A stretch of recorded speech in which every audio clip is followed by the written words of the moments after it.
चलिए अब खबरों को तेज अंदाज में देख लेते हैं। किसान संगठनों के साथ मंगलवार की रात गृह मंत्री अमित शाह की करीब 2 घंटे से भी ज्यादा देर तक बैठक चली। हालांकि इसके बाद किसान नेताओं ने कहा कि केंद्र सरकार नए कृषि कानूनों को वापस लेने के पक्ष में नहीं है। ऑल इंडिया किसान सभा के महासचिव हनान मुल्ला ने कहा कि सरकार और किसानों के बीच बुधवार को पहले से तय बैठक अब नहीं होगी।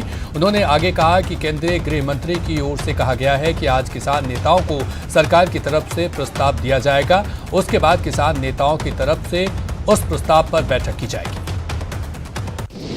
कृषि कानून को लेकर सीएम गहलोत ने केंद्र पर हमला बोला और कहा कि केंद्र सरकार ने किसानों के साथ धोखा किया, साथ ही कृषि कानून को जल्दबाजी वाला कानून बताया। कृषि कानूनों के विरोध के बीच विपक्षी दलों का एक प्रतिनिधिमंडल राष्ट्रपति कोविंद से मुलाकात करेगा। कांग्रेस सांसद राहुल गांधी, एनसीपी प्रमुख शरद पवार, सीपीआईएम के महासचिव सीताराम येचुरी समेत 5 नेता आज शाम 5 बजे राष्ट्रपति से मिलेंगे।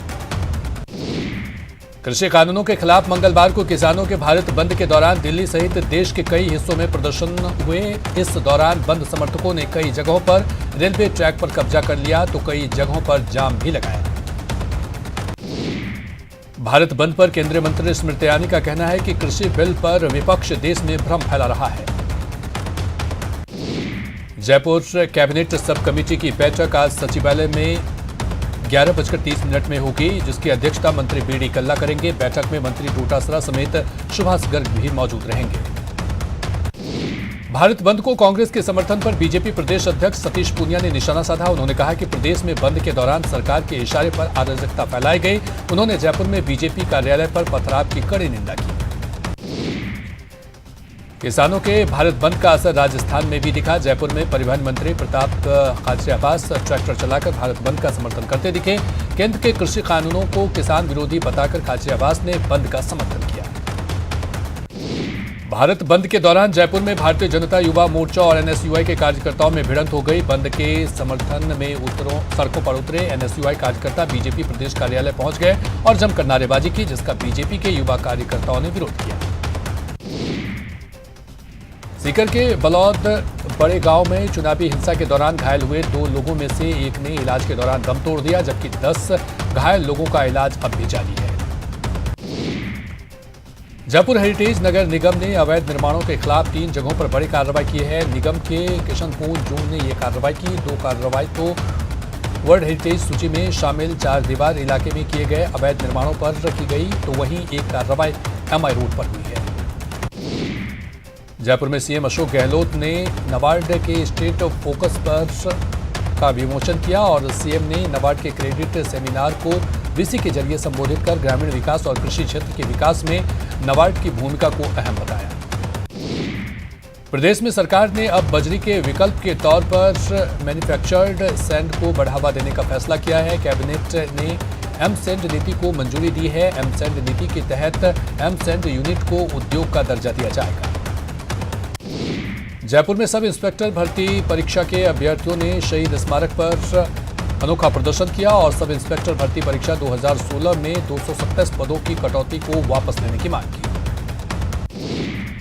सीकर के पिपराली रोड इलाके में एक 4 साल की नाबालिग के साथ दुष्कर्म का मामला सामने आया है। परिजनों ने मुकदमा दर्ज कराया है और मकान मालिक के घर में अकेली देखकर उनकी 4 साल की नाबालिग बालिका के साथ दुष्कर्म करने का प्रयास किया। पीड़ित नाबालिग बालिका के परिजनों की शिकायत के बाद उद्योगनगर थाना पुलिस ने नाबालिग बालिका का मेडिकल करवाया, मामला दर्ज कर लिया है और जांच शुरू कर दी है। कोटा कोर्ट परिसर में एसीबी की कार्रवाई करते हुए 500 की रिश्वत लेते रीडर सहित 2 आरोपियों को गिरफ्तार किया है। जोधपुर पुलिस ने सेंट्रल जेल से 4 कैदियों को प्रोटेक्शन वारंट पर गिरफ्तार किया है। दरअसल 16 नवंबर को प्रशासन और पुलिस के ज्वाइंट जेल सर्च में 4 मोबाइल बरामद हुए थे, जिसकी जांच के बाद जेल से 4 कैदियों को मोबाइल और सिम इस्तेमाल करने के आरोप में गिरफ्तार किया गया। प्रतापगढ़ वन विभाग ने एक बड़ी सफलता हासिल करते हुए सागवान से भरी एक ट्रैक्टर ट्रॉली को पकड़ ली। सागवान की तस्करी कर रहे 4 आरोपियों को भी गिरफ्तार किया गया है।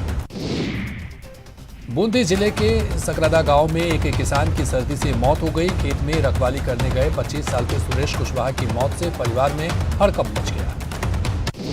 श्रीगंगानगर एसीबी ने सीकर में नगर परिषद आयुक्त के सरकारी आवास को सील कर दिया है। प्रियंका बुड़ानिया की कार से 1,40,000 रुपए की बरामदगी के बाद श्रीगंगानगर एसीबी ने आवास पर छापेमारी की।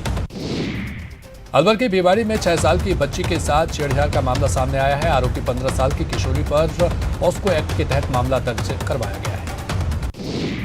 भारत बंद को लेकर जयपुर में कई जगहों पर झगड़े की सूचना मिली। बजाज नगर थाना इलाके में बरकत नगर चौराहे पर युवक व्यापारियों के साथ बदसलूकी करते और मारपीट करते हुए नजर आए। बीकानेर के खाजूवाला इलाके में नरमा फैक्ट्री में आग लग गई। आग लगने से सैकड़ों क्विंटल नरमा जलकर खाक हो गया। श्रीगंगानगर के अनूपगढ़ के रिकू एरिया में एक कार्टन फैक्ट्री में अज्ञात कारणों के चलते भयंकर आग लग गई। फैक्ट्री में आग लगने की सूचना के बाद दमकल की गाड़ियां मौके पर पहुंची। कोटा में नाबालिग को अगवा करने की कोशिश और मारपीट के मामले में पॉस्को कोर्ट ने 3 बदमाशों को दोषी करार देते हुए 3-3 साल की सजा सुनाई। जोधपुर डीसीपी ने ड्यूटी पर मोबाइल इस्तेमाल करने वाले पुलिस कर्मियों के खिलाफ कार्रवाई की है। भारत बंद के दौरान ड्यूटी पर तैनात पुलिस वाले जब मोबाइल पर बात करते दिखे तो डीसीपी ने जवानों के मोबाइल जब्त कर दिए। पाली शहर के कोतवाली थाना क्षेत्र में क्रोध मां का चेहरा सामने आया है। बजरंग बाड़े इलाके में एक मां ने अपने नवजात शिशु को मारने के लिए बैगन कपड़े के झाड़ियों में फेंक दिया। भरतपुर में नेशनल हाईवे पर ट्रेलर और कार के बीच जोरदार भिड़ंत हो गई। हादसा इतना भीषण था कि कार के परखच्चे उड़ गए। दौसा में एक स्कूटी और बाइक में टक्कर हो गई, जिसके बाद बाइक सवार युवक डिवाइडर से टकरा गया। इस हादसे में बाइक सवार युवक की मौके पर ही मौत हो गई। भरतपुर के नदबे में आधार कार्ड बनवाने के चक्कर में लोग कोरोना गाइडलाइंस की अनदेखी कर रहे हैं। पोस्ट ऑफिस पर कार्ड बनाने के लिए बड़ी संख्या में लोग जमा हुए, लेकिन किसी ने भी मास्क नहीं पहना। एसीबी ने सीकर नगर परिषद की आयुक्त प्रियंका बुड़ानिया के श्रीगंगानगर आवास की तलाशी ली। बुड़ानिया को सीकर एसपी ने 2 दिन पहले 1,40,000 रुपए उनके कार से जब्त किए थे। जोधपुर पुलिस ने प्रोटेक्शन वारंट पर सेंट्रल जेल से 4 कैदियों को गिरफ्तार किया। 16 नवंबर को छापेमारी के दौरान जेल से 4 मोबाइल बरामद हुए थे।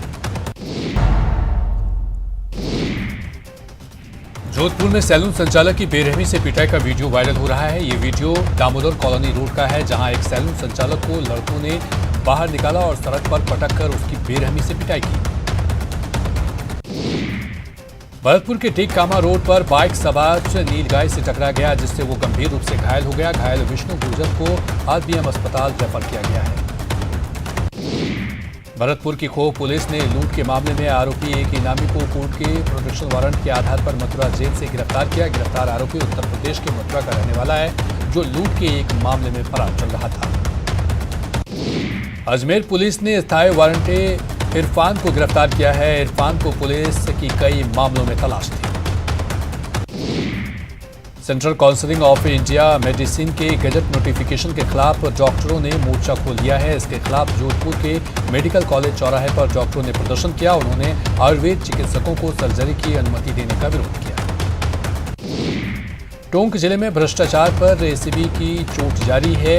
जेबीएनएल के सहायक अभियंता कार्यालय में टेक्निकल हेल्पर के पद पर तैनात कर्मचारी को 1,000 रुपए की रिश्वत लेते रंगे हाथों ट्रैप किया गया। आरोपी अजय कुमार चंद्रवंशी पिछले काफी वक्त से रिश्वतखोरी का खेल अपने कार्यालय में खेल रहा था, जिसके बाद एसीपी ने ट्रैप कर आरोपी को शिकंजे में ले लिया है। सिरोही के माउंट आबू में रफ्तार का कहर देखने को मिला। यहां आबू रोड की ओर जाने वाली सड़क पर देर शाम सड़क हादसा हुआ। आबू रोड से माउंट आबू की तरफ आ रही गुजरात रोडवेज की बस ने आबू रोड की तरफ से आ रहे बाइक सवार को कुचल दिया। इस सड़क हादसे में बाइक सवार युवक की मौके पर ही मौत हो गई। सूचना पर छिपावेरी पुलिस मौके पर पहुंची और घटनास्थल का जायजा लिया। वहीं शव को माउंट आबू के राजकीय अस्पताल की मोर्चरी में रखवाया गया और पोस्टमार्टम किया गया। चूरू की सदर थाना पुलिस ने अवैध हथियारों और मादक पदार्थों के खिलाफ कार्रवाई की। विशेष ऑपरेशन प्रहार के तहत अवैध देसी कट्टे के साथ चूरू शहर के एक युवक को गिरफ्तार किया। और इसी के साथ फिलहाल इस बुलेटिन में इतना ही। नमस्कार।